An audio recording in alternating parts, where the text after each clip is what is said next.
Welcome back, my friends, to TFT Hyper Roll with Autarch and the beginning of set 11. And this is the 5 builds that I believe you need to know in order to climb to Hyper as fast as possible. And while I think there is one comp out there that's semi-forcible, I want to go through 4 others before mentioning that one that are a little bit circumstantial, but should see you climb really well if you get them. And a couple of things before we begin. There's a lot of RNG this season with things like Wandering Trainer as a portal and both as augments at different levels, so that can throw everything off. I've found that these comps are consistent enough to beat them. Same with Exalted.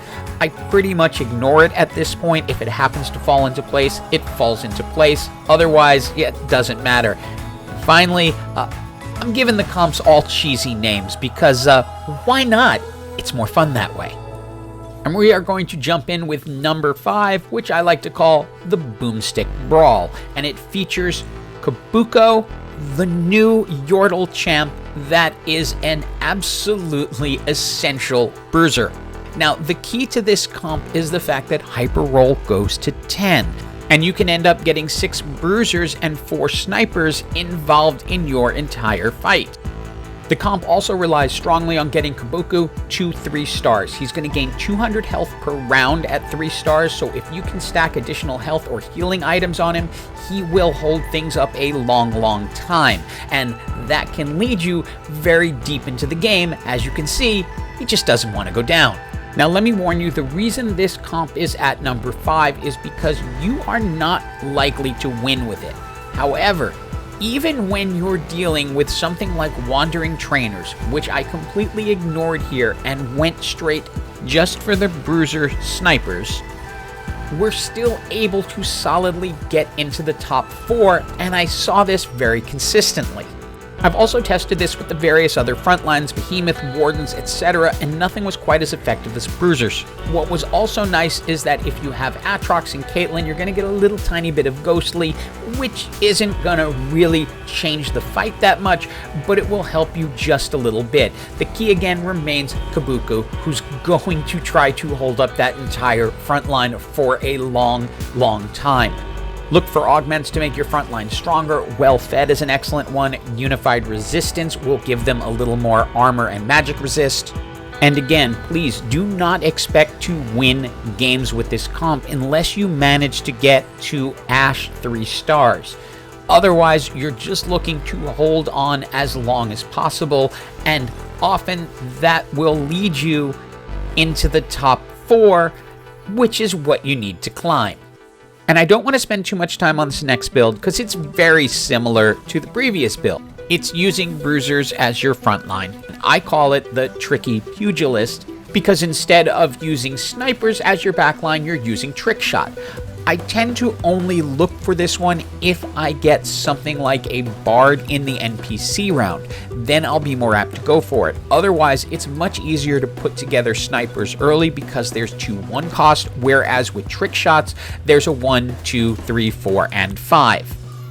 In both builds, one of the keys is getting Kaboko up to 3 stars as quickly as possible so that he can start stacking health. That becomes my top priority anytime I want to focus on bruisers.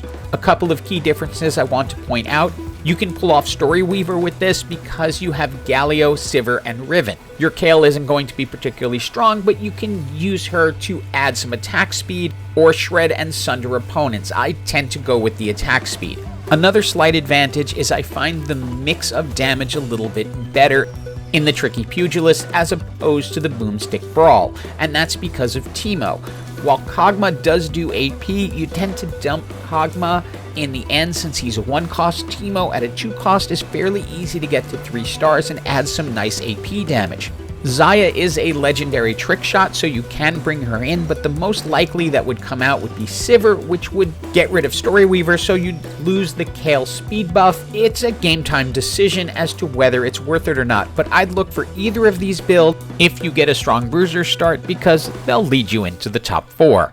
The number 3 comp is actually my favorite to play, but is 100% reliant on the opening round. I call it the Wise Dragons.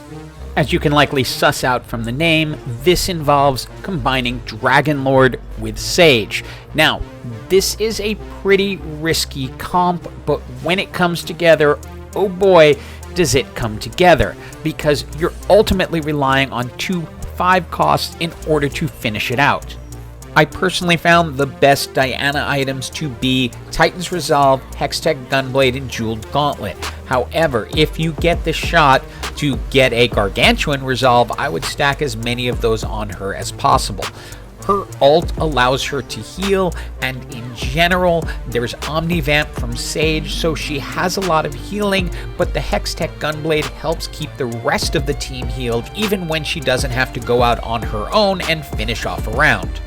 Dragon Lord Sage is only going to take up 7 slots, so you have a lot of different ways to fill it out. This is my personal favorite, where you bring in the Altruist, since Rakan is an Altruist and Dragon Lord, and then make sure to work in Bruisers and a little bit of Story Weaver, again, just so you can summon Kale, who you can use in either, again, the speed or the AP version in this one, since you're likely going to be surrounding AP champions. Now, some other important itemization that you probably should know. Although your gut instinct will probably tell you to build tank Rakan, Rakan is actually most effective with AP items, so build AP items onto Rakan. Necessary items on Morgana include Blue Buff and Morellonomicon, and it's because she's going to hit an area, so why not burn the area? This is why I also like bringing in someone like Galio towards the end to act as a tank, because Rakan isn't doing tanking, he's knocking things up. When Wukong comes in, of course, AD items, that will make him the most powerful, but this is a really fun build when you get a chance to do it, but it's a little risky to get into. Moving on. I almost shudder to tell you what I call this next build, because it's actually part of an inside joke between me and my kid, but okay. I call it Dr. Eaper. And it's because it's made up of Dryad and Reaper. And yes, I know how cheesy it is, but the build is actually really fun, and it sort of plays off the abilities of both, because Dryads are going to be gaining AP with each takedown. And then your main carry Reaper, which in this case is going to be Kindred, is AP based. So even though she's a 2 cost, she can become really strong by the end of the match. And you may be looking at this and saying, wait, I see something in the middle of that board that is not a Dryad or a Reaper. What the hell is Kaboko doing in there? Well, the answer is that's going to tick Bruiser, and Kaboko remains a fantastic tank. And since the Dryad trait adds health, if you can get a Dryad emblem on Kaboko, you're sitting pretty. It's a spatula and a giant's belt. Let's talk about itemization. Number 1 most important item is going to be Rage Blade on Kindred, then you just want to stack AP. Jeweled Gauntlet is not necessary, but sometimes you can use it anyway, because Reaper already allows abilities to crit and gives you an increased crit chance, but adding a Jeweled Gauntlet will just give you a higher crit chance, so you can do a lot more damage. You can basically ignore Kha'Zix, he just fills out the Reaper, but do add AD items onto Kayn and Yone. And finally, when you get Azir, you're going to bring in AP items, particularly something like Blue Buff or Spear of Sojin, so he can cast more often. You fill out the build with whatever else you can get. If you can get to the 6 Dryad 4 Reapers, that's kind of perfect, and will pretty much get you to the top 4, even if you can't get to the 6 Dryad with an emblem. And that brings us to our number 1 build that I have found almost infinitely forcible.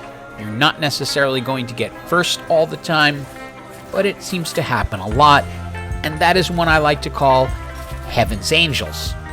As you can tell from this, Soraka is going to be your main carry in this, and she is really, really strong in this mode once she gets rolling. The key to this build is combining Heavenly with Altruist, and the Altruist heal for a percentage, thus why it's Heaven's Angels. Soraka, as I mentioned, is going to be your carry. You want a mana item, either blue buff or Spear of Sojin, then just as much power as you can stack onto her. I find the Jeweled Gauntlet tends to be really useful, as when she crits, she will take a team apart. And given how powerful this is, I'm kind of surprised I haven't seen this more often and might be cursing myself by posting it, but it's only 8 champions that take you to the full Heavenly and Altruist, as there are 6 Heavenly and 3 Altruists and 1 crossover. So you can be really flexible in how you fill this build out, including bringing in Dragon Lord, since you're going to have Rakan in as an Altruist. If you decide to go Dragon Lord, I would bring in Lee Sin as your final champion there, simply because he will also tick Duelist along with Kiana. So you have a lot of different ways you can go at that point. And ultimately, you follow a lot of the same itemization rules that we've already established. You're going to put AD items onto Wukong, who is the legendary Heavenly champion, and you're going to put AP items onto Rakan. Make sure Rakan is in the first 2 rows so that he stays in Altruist form. Remember, Rakan and Xayah can be used either in the first 2 rows or the back 2 rows as either a ranged unit if it's Xayah, or a melee unit if it's Rakan. Rakan is just, in general, much stronger from what I have seen.